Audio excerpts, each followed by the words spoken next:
Magandang oras mga ka-Good News Daily TV. Meron tayong bigyan ng reaksyon. Ito yung miyaw-miyaw na naman sa Senado. Kung merong miyaw-miyaw sa Kongreso na kung saan ay merong na bigyan ng penalty, si ano ba yun, si Barsaga, miyaw-miyaw ng Kongreso na binagyan ng disciplinary action ng Kongreso, di ba?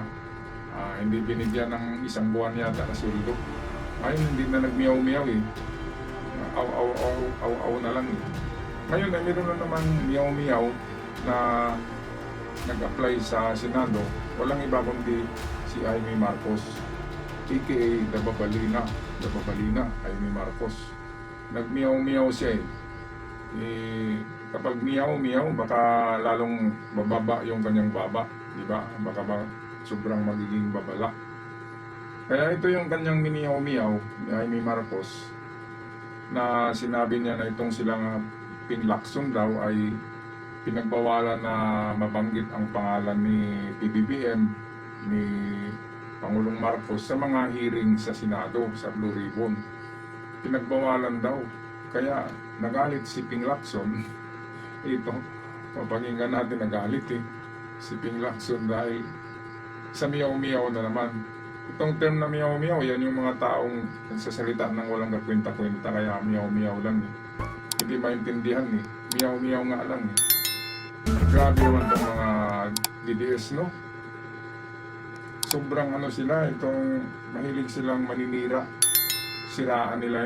Hindi nila idaan sa magandang usapan at legal na proseso ang lahat. Kundi nagtatapon kagad sila ng mga dumi, naninira sila ng tao na walang basihan. So ito ang balita courtesy ng 24 oras with Ping Lacson. Pinasinungalingan ni Senador Ping Lacson ang mga pahayag ni Senadora Amy Marcos dahil ang pagbabawal umano sa kanilang pagbanggit ng mga matataas na opisyal sa mga pagdinig sa flood control. Ang buwelta ni Lacson, hindi nga dumadalo si Marcos sa kanilang pagdinig. Nakatutok si Mav Gonzalez. Kung ano na sinasabi niya eh. Parang gusto niya maging counterpart. Ayaw namin magkaroon ng miyaw-miyaw sa Senate, pero parang mayroong gusto mag-apply. Bumuwelta si Senate President Pro Tempore Ping Lacson sa pahayag ni Senadora Amy Marcos na pinagbabawalan umano silang banggitin ang matataas na opisyal sa mga pagdinig ng Senate Blue Ribbon Committee na pinamumunuan ni Lacson. Sabi ni Marcos, pinuputol daw ang oras nila kapag mababanggit si dating House Speaker Martin Romualdez at mas matataas na opisyal sa ehekutibo. Unfair sa amin yun. Napaka-responsable, baseless at saka untruthful na sinungalingan. Never ko siyang kinausap para sabihin sa kanya, huwag kang magbanggit kay Speaker Romualdez, huwag kang magbanggit ang masikanin ng tao. Kulungan hindi nga sila nag-a-attend eh. Anong sasabihin niya na pinagbabawalan sila? Ayan, so ano na rin pala si Amy Marcos, parang Bato de la Rosa na, hindi na umaattend. Kumusta na kaya si Bato ngayon, no? Ano na kayang nangyayari kay Bato? Kawawa naman yung kalbo, di ba? Baka pagsisipot yan dyan, baka payat na yun. Di ba? Kasi hindi na nakakalabas hindi na naiinita ng araw eh. Parang kayabang na lang sa lungga niya.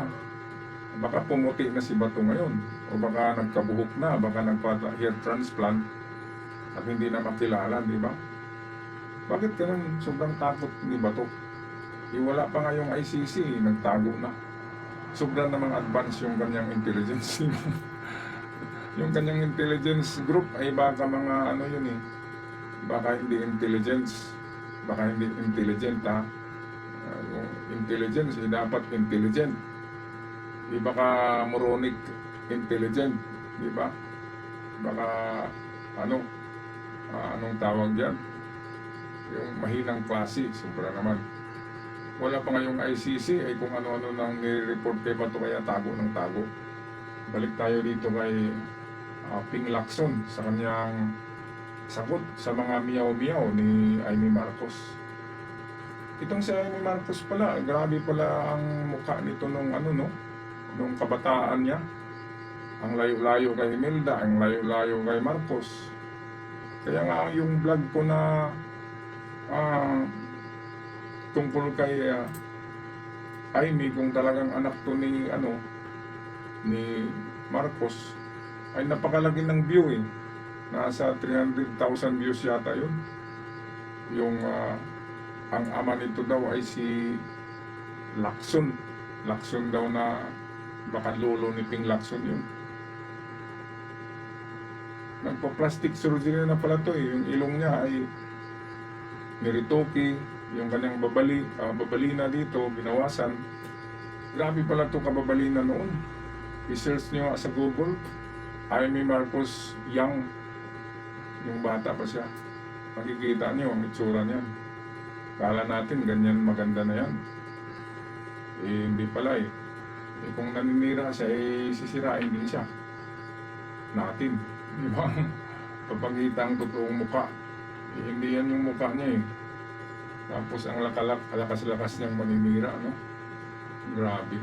Imbis na magtrabaho sa Senado, absent ng absent, tapos miyaw ng miyaw. Kaya, yan ang sinabi ni Ping Lacson. Siyempre, president ng Senate si Lacson ngayon eh. Kaya hanggang miyaw-miyaw na lang to sila, ano, Marcolita at ito, si Amy Marcos. Si Marcolita ngayon ay nanginginig na pala sa takot dahil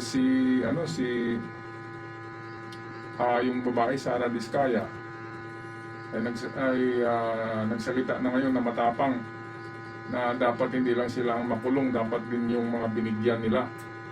At yan ang isisiwalat ngayon ni bumaliktad na si Diskaya. Sisiwalat niya kung sino yung talagang tumanggap. Kaya pala si Marcolita ay talagang gusto niyang maging state witness sila Diskaya para hindi makulong at hindi ma-pressure. Eh ngayon na-pressure na sila Diskaya eh. Kaya sasabihin na nila ang totoo sa susunod na pag-ano nila sa Blue Senate, Blue Ribbon. Kaya lagot si Marcolita diyan. Kaya Diskaya at lalabas ang katotohanan niyan. Alright, so balik tayo sa balita. Kung may mga ebidensya raw na gustong ilabas ang senadora, tiniyak ni Lacson na bibigyan daw siya ng oras. Pero kailangan muna niyang dumalo sa pagdinig. Hininga namin ng tugon dito ang senadora, pero saka na raw niya ito sasagutin. Pumalag din si Lacson sa alegasyon ng senadora na may anyay giniling na pork pa rin sa 2026 national budget. Member siya ng BICAM. Ba't hindi yung nilabas doon? Bakit ngayon niya nilalabas nung napirmahan na yung budget? Baka nire-refer siya yung mga AIS, AKAP, TUPAD, MAIPIP. Eh, siya nga, nung last year, lagi siyang present sa distribution eh. Pag wala ka moral ascendancy, huwag ka na magsalita, Tama. huwag kang pumuna. Oo. Kasi babalik sa'yo yun. Hindi lang, lalong haba yung kanyang baba, di ba? Kapag nagsinungaling, si Pinocchio, yung ilong yung humahaba eh. Kapag nagsinungaling, si Amy Marcos naman, bawat sinungaling niya ay humahaba yung baba niya. Kaya hanggang aabot yan dito eh. Baka aabot dito yung baba niya dahil sa kasinungalingan. Miyaw-miyaw eh. Okay, so balik tayo sa balita.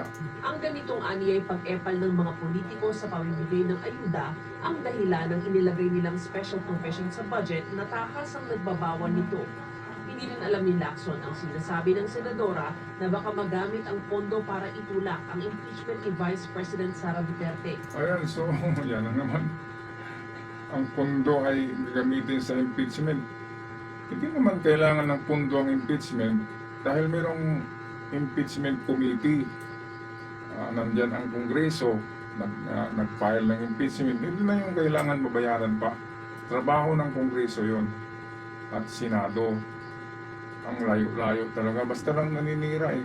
Basta lang dinudumihan ni Amy Dababalina ang Kongreso at Senado at ang gobyerno. Ano bang klaseng mga tao ito? Akala nila hindi sila nagtatrabaho sa gobyerno eh. Kung tinatapunan nila ng dumi yung kapariho niya, Kabaro, ay kasama siya diyan na matatapunan ng dumi. Kung tumai siya diyan sa Senado, di ba?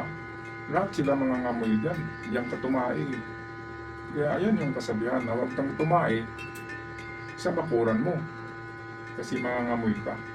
Alright, so anong masasabi nyo dito mga kababayan sa bagong miyaw-miyaw direksyon ng Senado, walang iba kung si Amy Marcos. Maniniwala ba kayo sa mga paratang nito? Grabe, sinisiraan ng kaparyo niyang senador eh. Grabing klaseng mga tao to. Wala nang magawang matino. Hindi nagtatrabaho. Palaaway, away ng away. Pag-comment sa ating comment section. Kung magpapaalam na, maraming salamat sa lahat. Kita-kits tayo sa muling uploads. Hanggang sa muli, bye-bye, peace.